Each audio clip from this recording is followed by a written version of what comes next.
The retirement lie. Why your 401k and Social Security will be empty. Just a mathematical certainty. The numbers don't lie. They never do.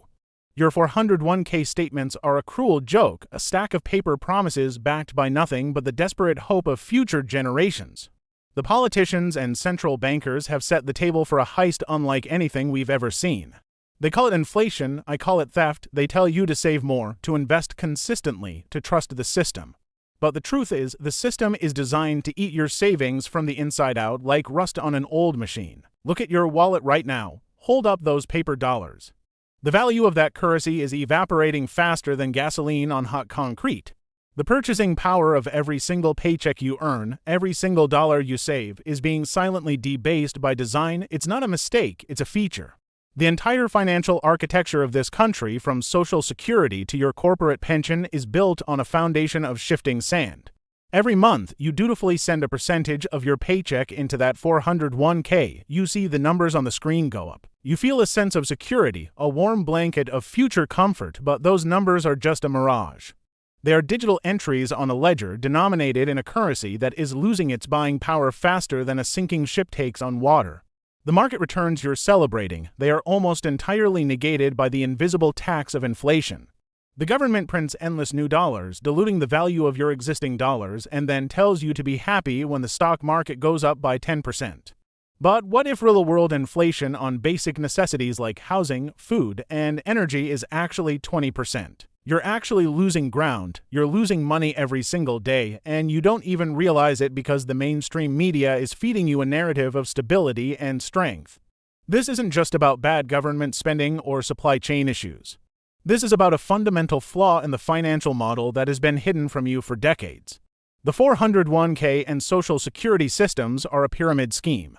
They rely on an ever-increasing supply of new workers and new debt to pay off the promises made to the previous generation, but the music is about to stop. The workers are shrinking, the debt is skyrocketing, and the printing presses are running at maximum speed. This isn't a forecast, this is a certainty. The retirement you were promised is a lie, and if you don't take control of your assets right now, your golden years will turn into a desolate, empty vault.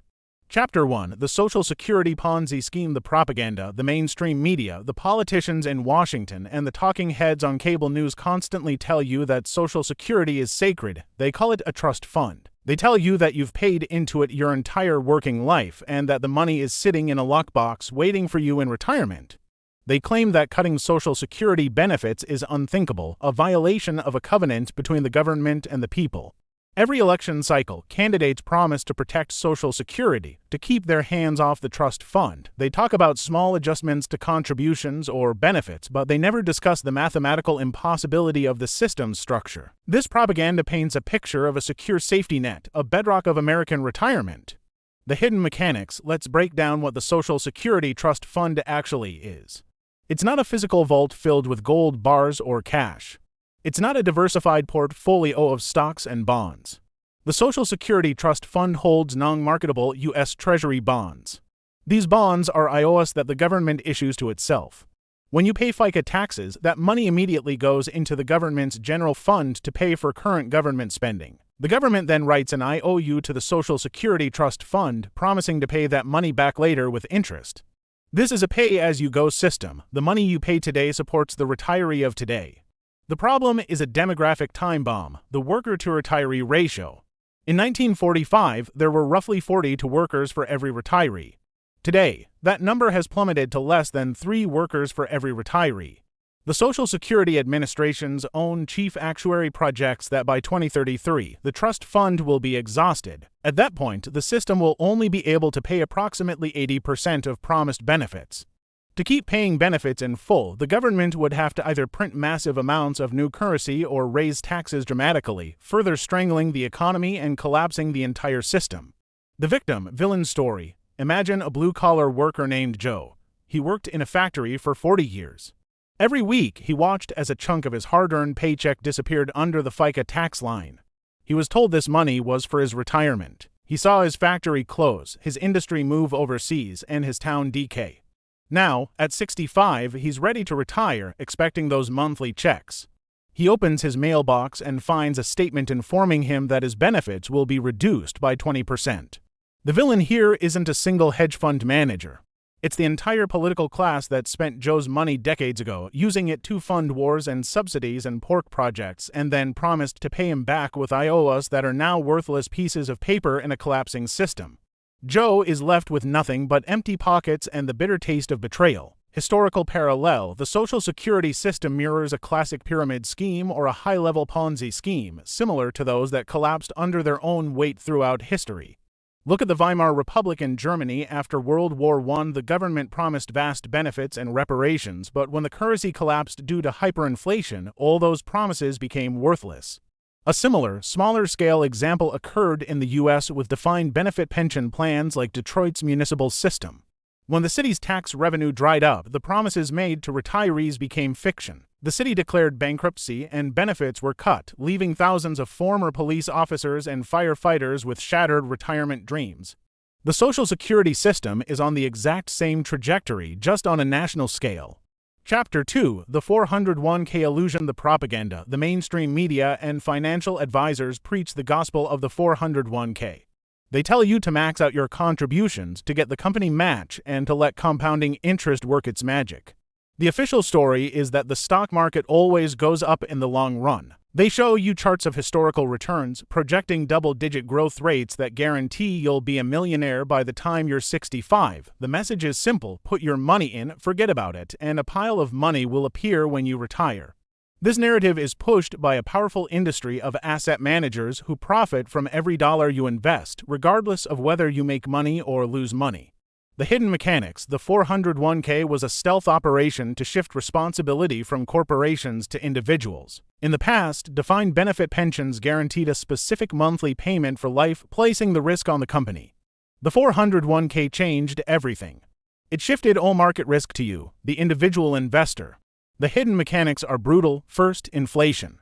The average stock market return over the past 50 years might look good on paper, but when you account for actual inflation, not the government's lowball CPI numbers, but real inflation on things you actually buy, the real return shrinks dramatically.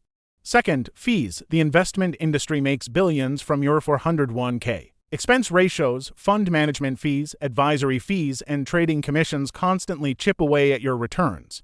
Over 30 years, a seemingly small 1% fee on your portfolio can eliminate more than 25% of your total wealth.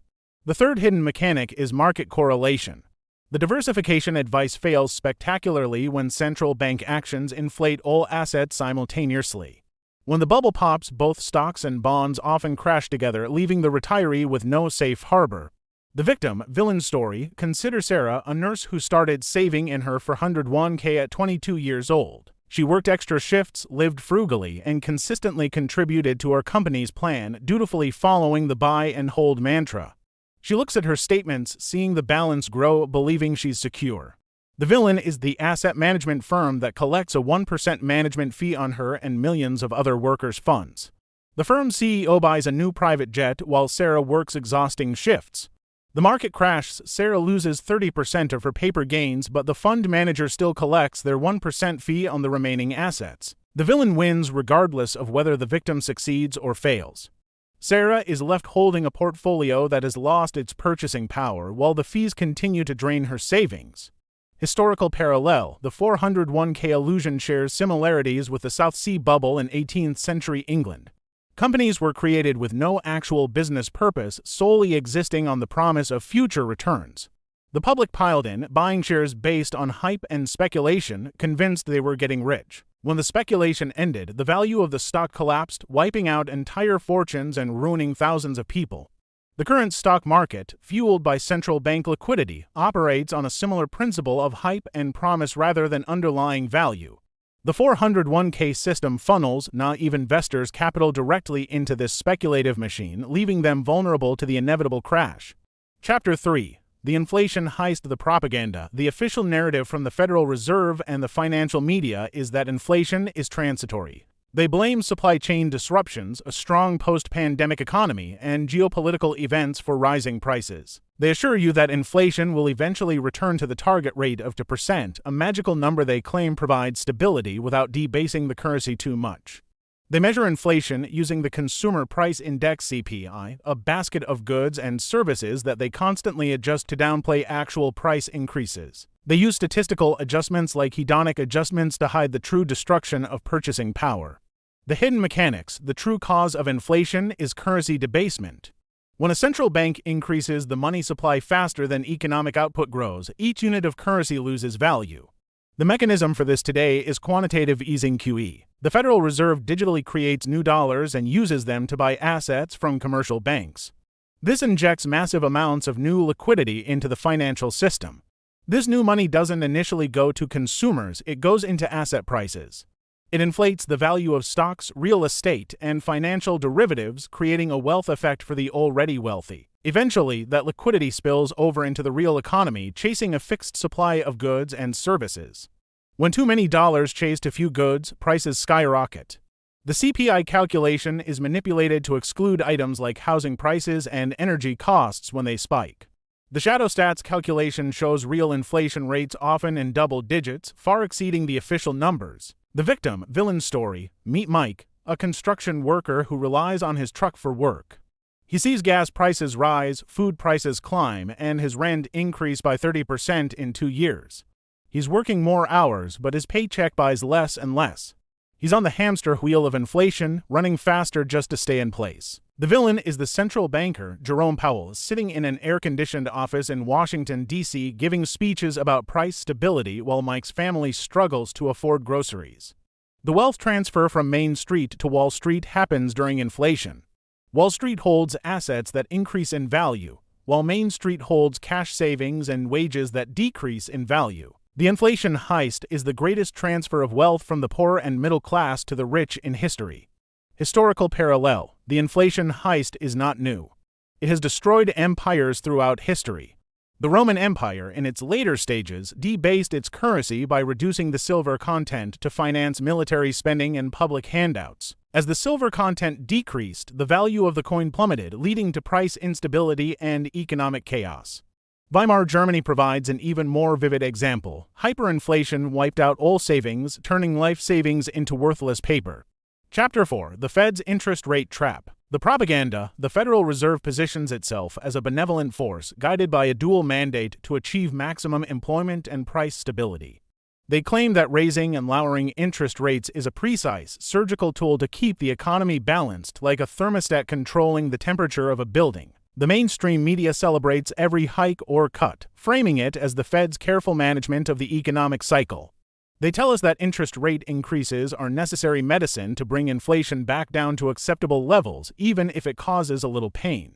The hidden mechanics: the true purpose of interest rate manipulation by central banks since 2008 has been to engineer a wealth effect. By keeping interest rates at zero for more than a decade, the Fed forced people to move their savings out of traditional bank accounts and into riskier assets like stocks and real estate. This created massive asset bubbles, benefiting those who already owned assets. Low rates provided cheap leverage for hedge funds and corporations to borrow money for buybacks or speculation rather than productive investment. Now, when inflation spikes, the Fed faces a dilemma.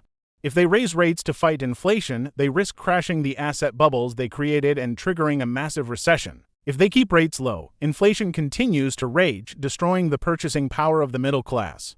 The trap is sprung. There is no easy way out without massive pain on one side or the other. The Fed chose to keep rates low for too long, guaranteeing the current situation. The victim-villain story: imagine a young couple, both working hard, saving money diligently in a high-yield savings account. They want to buy a house, a piece of the American dream. For years, they watch as low interest rates fuel a housing bubble. The interest on their savings account barely covers a cup of coffee. Their savings grow, but house prices grow even faster. They are caught in the trap. The villain is the private equity firm that borrows billions at near zero interest rates, using that cheap money to buy up thousands of single-family homes. They turn them into rental properties, driving up prices for everyone else. The young couple is locked out of home ownership because the financial system rewards speculators over savers. Historical parallel: Japan's lost decades beginning in the 1990s offer a frightening parallel. After a massive asset bubble popped, Japan entered a period of economic stagnation. The central bank kept interest rates at or near zero for decades in an attempt to stimulate growth. This created a generation of zombie companies, firms that were kept alive by cheap credit but were not productive. The result was a stagnant economy where savings earned nothing, growth was non-existent, and a generation of young people faced declining opportunities. The U.S. economy, with its massive debt load and reliance on near-zero interest rates, is following the same path.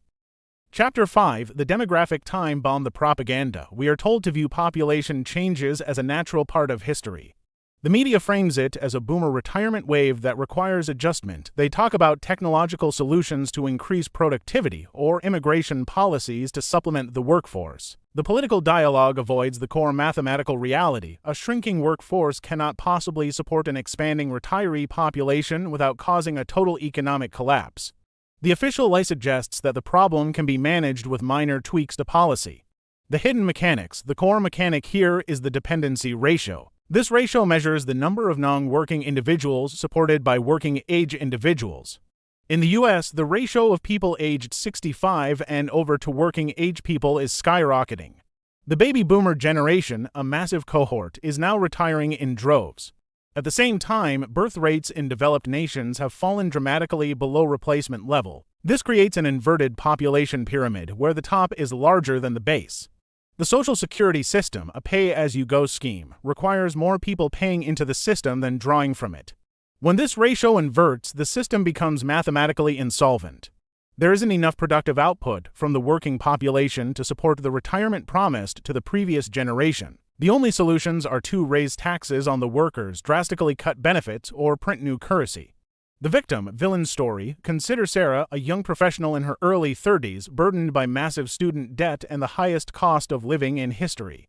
She is told to contribute to Social Security, knowing full well that by the time she reaches retirement age, the system will be exhausted. She is essentially paying for someone else's retirement while being denied the opportunity to build her own wealth through home ownership or investing.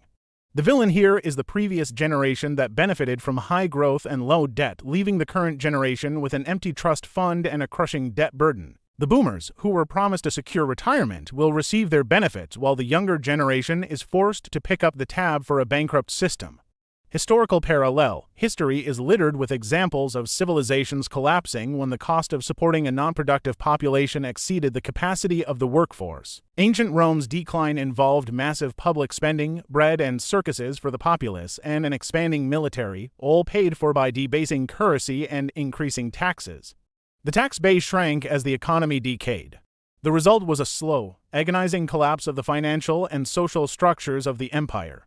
The U.S. demographic time bomb mirrors this historical pattern exactly. Mid-roll advertisement stop. Just take a second and look at the numbers. Look at the graphs. Look at the empty vault in Washington. The system is rigged. The game is over. If you don't break free from the matrix, you will be left with nothing but empty pockets and bitter regret. The mainstream media wants you to be a sheep. They want you to trust the process. They want you to stay in the 401k because it feeds their machine, but you can escape. You can take control. You can achieve true financial sovereignty. The path forward is not easy, but it is necessary. To join the fight, drop the word freedom in the comments below right now. Let us know that you are ready to stop being a victim and start taking control of your financial future. Chapter 6: The Bond Market Bloodbath. The propaganda. For decades, financial advisors have preached the 60-40th portfolio: 60% stocks for growth, 40% bonds for stability. Bonds were presented as the safe asset, the ballast in a storm, providing steady income and acting as a hedge against stock market downturns. The official line from Wall Street is that bonds offer capital preservation for conservative investors and retirees. The narrative suggests that a diversified portfolio containing high-grade government bonds offers a reliable path to a secure retirement. The hidden mechanics. The core mechanic here is the inverse relationship between interest rates and bond prices. When interest rates rise, the value of existing bonds falls. In the decade leading up to 2022, central banks suppressed interest rates to near zero. This created a massive bond bubble. Bond prices soared to unprecedented highs while yields sank to historical lows. Retirees were advised to buy long-duration bonds, locking in meager returns. The problem: when inflation spiked and central banks were forced to raise rates, bond prices collapsed. A safe asset portfolio of long-term bonds lost double-digit percentages in 2022. This wasn't a temporary dip, it was a fundamental revaluation. The bond market is now exposed to massive losses as central banks try to control inflation without triggering a full-blown economic depression. The safety of bonds is completely gone in an inflationary environment. The victim of villain story. Imagine Barbara, a widow who retired with a significant portion of her late husband's life savings invested in bonds for safety. She relies on these payments to survive. When inflation hits, her living expenses skyrocket while the value of her bond portfolio plummets. The principal value of her holdings drops by 20% and the purchasing power of her fixed income payments is reduced dramatically. She's a victim of a system that promised safety but delivered catastrophic losses. The villains are the investment banks and hedge funds that front-run the Fed, shorting bonds while telling their clients to stay invested in the traditional 60/40 model. They're always one step ahead, profiting from the collapse while Main Street suffers the losses. Historical parallel. The 1970s stagflation crisis offers a perfect parallel. During that decade, both inflation and unemployment were high, and the bond market was destroyed by rising interest rates under Paul Volcker. Bonds, which had been considered safe for decades, saw massive losses. Investors who held long-term bonds saw their purchasing power evaporate. The current situation mirrors the environment of the late 1960s. The bond market bloodbath is just beginning, and retirees trusting in a 60/40 portfolio are about to face the consequences. Would you like me to continue with the next chapters? Chapter 7. The Currency Debasement Engine. The Propaganda. The US dollar is promoted as the world's reserve currency, a stable store of value and the bedrock of global trade. The media constantly reports on the dollar's strength against other currencies, implying that holding US dollars is the safest financial position. This narrative supports the idea that the US government can continue to print money without consequence, as other countries will always need to hold dollars for international transactions, particularly oil purchases. The lie suggests that the dollar's status is immutable and permanent. The hidden mechanics. The US dollar's status as a reserve currency is a result of a 1971 deal known as the petrodollar system. In 1971, President Nixon ended the convertibility of the US dollar to gold, effectively creating a fiat currency system where money's value is based purely on government decree. To ensure global demand for the dollar, the US made a deal with Saudi Arabia. In exchange for US military protection, Saudi oil would only be priced and sold in US dollars. Every country that buys oil must first buy US dollars, creating artificial demand for the currency. This exorbitant privilege allowed the US to run massive trade deficits and print money without immediate hyperinflation, exporting its inflation to the rest of the world. However, this system is now showing cracks. Countries like China and Russia are actively working toward de-dollarization through trade agreements that settle transactions in their own currencies, or in gold. The use of financial sanctions by the US against other countries has accelerated this trend, pushing nations to seek alternative currencies for trade. The victim-villain story. The primary victim of currency debasement is every single person holding dollars as savings. As the currency's value decreases, their purchasing power is silently eroded. The villain is the central bank and the political establishment that uses this mechanism to fund massive deficits and government programs without raising visible taxes. They are essentially stealing from savers to pay for present spending. The wealthy, who own real assets like land, gold, and businesses, are protected from this debasement as their assets rise with inflation. The middle-class worker, whose savings are denominated in cash or low-yielding bonds, sees their wealth disappear while the elite consolidate their power. Historical parallel. The collapse of the British pound sterling from its status as the world's reserve currency after World War II provides a clear parallel. The cost of financing the war and the subsequent decline of the British Empire led to a massive debt burden. The US dollar eventually replaced the pound as the dominant global currency. The US dollar today faces similar challenges: massive national debt, trade deficits, and a declining share of global economic output. The financial infrastructure supporting the US dollar is weakening, and the world is slowly pivoting toward a new, potentially multipolar, currency system. Chapter 8. The Pension Fund Apocalypse. The propaganda. State and municipal pension funds are often presented as bastions of security for government workers, teachers, firefighters, police officers. The official narrative from state governments and pension managers is that these funds are well managed and financially sound. They reassure workers that their retirement benefits are protected by state law and responsible investment strategies.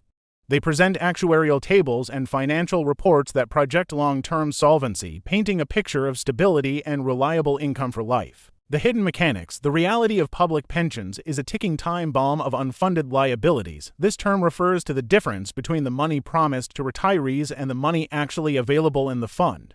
To mask this gap, pension funds rely on unrealistic actuarial assumptions, specifically an overly optimistic assumed rate of return on investments, typically between 7% and 8%. In a low-growth economy with high inflation, achieving these returns without taking enormous risk is nearly impossible. To chase these fictional returns, pension funds have shifted away from safe, conservative investments like bonds and into high-risk, high-fee strategies like private equity and hedge funds. This places massive risk on the retiree's future. When a market downturn inevitably hits, these funds face a double crisis: a collapse in investment value and an increase in the number of retirees drawing benefits. The math simply doesn't add up, and the gap between promised benefits and actual assets in many state pension funds numbers in the hundreds of billions of dollars. The victim-villain story. Imagine Mary, a teacher who dedicated 30 years to her students, trusting in her state pension system. She planned her retirement around the promised monthly check. When the state faces budget cuts or a financial crisis, the pension fund suddenly announces a reduction in benefits or a change in cost of living adjustments. Mary, who can no longer work, faces a dramatically reduced income, forcing her to sell assets or rely on public assistance. The villain is the pension fund manager who, in chasing high returns, invests in high-fee, opaque private equity funds. The private equity firm takes massive fees, and when the investment fails, the pension fund and Mary take the loss. The Wall Street executives get rich, while the teachers are left with nothing. Historical parallel. The most prominent modern example is the Detroit bankruptcy in 2013. Detroit had massive unfunded pension liabilities for its municipal workers. When the city's tax revenue collapsed, it declared bankruptcy, and a court ruling allowed the city to cut pension benefits for retirees. This historical event proved that pension promises are not ironclad and can be legally reduced or eliminated when the financial crisis reaches a breaking point. The Detroit situation, once seen as an outlier, is now a preview of what is coming for many states and municipalities across the country. Chapter 9: The Private Equity Heist. The propaganda. Private equity firms present themselves as specialists in efficiency, taking struggling companies and turning them around for a profit. They claim to optimize businesses, reduce waste, and improve management. The mainstream media often praises private equity as a necessary force for market consolidation and value creation, a key driver of modern capitalism. The narrative suggests that these firms are simply making smart investments in underperforming assets, benefiting all stakeholders in the long run. The hidden mechanics. The true mechanic of private equity, particularly leveraged buyouts (LBOs), is debt-fueled asset stripping. A pay firm identifies a target company, often a stable, profitable business with valuable assets like real estate or intellectual property. The firm borrows enormous sums of money to buy the company. The pay firm then loads this debt onto the balance sheet of the acquired company itself, making the company responsible for repaying the debt used to buy it. The firm then extracts value by cutting costs drastically, often through massive layoffs, selling off valuable assets, and charging high management fees to the now indebted company. The pay firm eventually sells the company, often leaving it with far less value than when they bought it, while pocketing huge returns from the initial asset sale and debt financing. This process consolidates industries, increases prices for consumers, reduces competition, and destroys jobs on Main Street. The victim-villain story. Consider Jim, a small business owner who spent 40 years building a manufacturing plant and providing jobs in his community. He saved diligently for retirement. A private equity firm offers to buy his company, promising to keep operations running. Within a year, the pay firm strips the real estate from the company, sells off the machinery, fires the employees, and shutters the plant. The company is now bankrupt, but the pay firm has already paid itself enormous fees and walked away with millions. Jim's retirement savings are gone, his community is devastated by job losses, and the local economy collapses. The pay CEO buys a super yacht from the extracted profits, while Jim loses everything. Historical parallel. The actions of modern private equity firms are eerily similar to the robber barons of the late 19th and early 20th centuries, such as Rockefeller and Carnegie. These figures consolidated massive industries by eliminating competitors, often through predatory pricing and ruthless business tactics. This resulted in monopolies and vast personal wealth at the expense of a competitive market and the working class. The current era of private equity concentration, particularly in vital areas like healthcare and housing, represents a modern iteration of this Gilded Age exploitation. Chapter 10: The Digital Gulag CBDC. The propaganda, the mainstream media, and central bank officials are increasingly promoting central bank digital currencies (CBDCs) as the next logical step in financial evolution. They claim CBDCs will be safer, more efficient, and more convenient than cash. They promise faster payments, reduced transaction costs, and better control over illicit activities. They frame CBDCs as a tool for financial inclusion, ensuring everyone has access to digital payments. The narrative suggests that this digital currency will benefit consumers by streamlining processes. The hidden mechanics: a CBDC, unlike cash, is programmable money issued directly by the central bank. It is not an entry in a commercial bank account. It is a direct liability of the central government. The hidden mechanics of this system are terrifying for individual freedom. Because the central bank controls the currency completely, they can program it with expiration dates, forcing you to spend your money by a certain time. They can restrict certain purchases, like limiting spending on specific items like gasoline or certain types of food. They can implement negative interest rates on savings, punishing you for holding money instead of spending it immediately. This provides the government with unprecedented surveillance and control over individual financial behavior. It's a digital gulag where every transaction is tracked, monitored, and potentially restricted based on a citizen's social behavior or political views. It eliminates privacy and makes financial freedom impossible, removing the last bastion of true economic autonomy. The villain story: consider a citizen who uses a CBDC. The government issues a new program for climate change. A portion of their paycheck is tagged as a carbon allowance, restricting spending on high carbon footprint items. They try to buy a large truck for their work, but their purchase is flagged and rejected. They try to save money, but negative interest rates slowly drain their digital account. The villain here is the central bank and the government, who now hold the ultimate power switch over individual financial freedom. Cash disappears, eliminating the ability to conduct private transactions outside the surveillance state. Historical parallel: the most chilling parallel is Weimar Germany, where the government printed vast sums of paper money to pay off debts, resulting in hyperinflation. People fled paper money, hoarding physical goods and precious metals. The digital gulag adds another layer of control. While hyperinflation in Weimar Germany destroyed wealth, it didn't give the state total control over individual spending. A CBDC in an inflationary environment would combine both: the destruction of savings through inflation coupled with total control over the remaining digital funds. The survival roadmap: if you've watched this far, you know the truth. The 401k is a financial trap designed to enrich a failing system. Social Security is a mathematical impossibility. The dollar is being debased faster than you can earn it. You are on a sinking ship, and the captain is telling you everything is fine while the deckhands drill holes in the hull.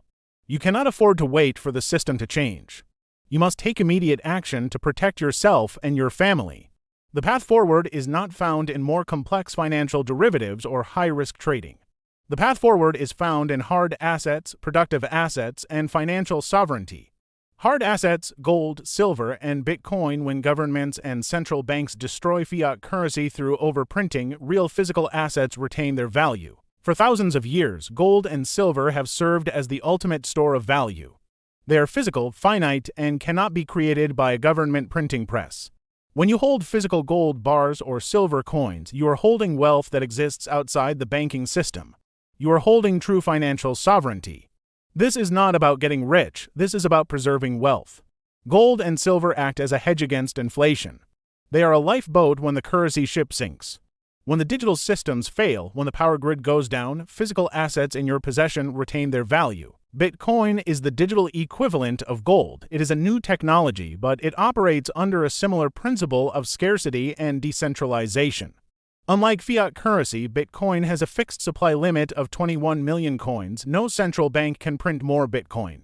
It operates on a decentralized blockchain ledger, meaning no single government or institution controls its network. It is immutable and uncensorable. For this reason, Bitcoin has become a safe haven asset against currency debasement. It is the perfect antidote to a CBDC. It is digital value that cannot be seized, censored, or inflated by government decree. It requires deep technical knowledge to secure, but its potential to protect wealth from the coming financial storm is immense. The key to both physical gold and digital Bitcoin is self-custody. If you don't hold the keys, you don't own the assets, keep them outside the banking system. Productive assets, land, skills, and business beyond financial assets, you need productive assets. The most important productive asset is land. Land is finite. It produces food, shelter, and resources. When you own a piece of land, you control an asset that will appreciate in value far faster than fiat currency depreciates. Owning land provides security and a pathway to self-sufficiency. This includes not only farmland but also real estate that generates cash flow. Owning rental properties or short-term rentals provides passive income and an asset that appreciates with inflation. The debt on real estate actually becomes easier to pay off as inflation debases the value of the dollar over time. Beyond physical assets, focus on developing hard, tangible skills. In a world of digital complexity and automation, a person who can fix things will always have value. This includes plumbing, electrical work, mechanics, and carpentry. These are skills that cannot be outsourced to AI or printed digitally. They're services that will always be in demand, regardless of the financial system's health. Invest in a business, especially a business that produces real value or provides a necessary service. These productive assets generate cash flow and provide a hedge against inflation, unlike a 401k based on speculative paper assets. Final provocative question. The retirement lie is coming to an end. The financial system is mathematically impossible to sustain.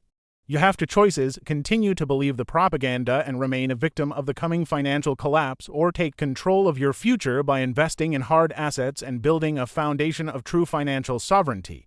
The choice is yours. Will you keep your wealth in the sinking digital ship, or will you secure your future on solid ground with assets that cannot be inflated away? The clock is ticking.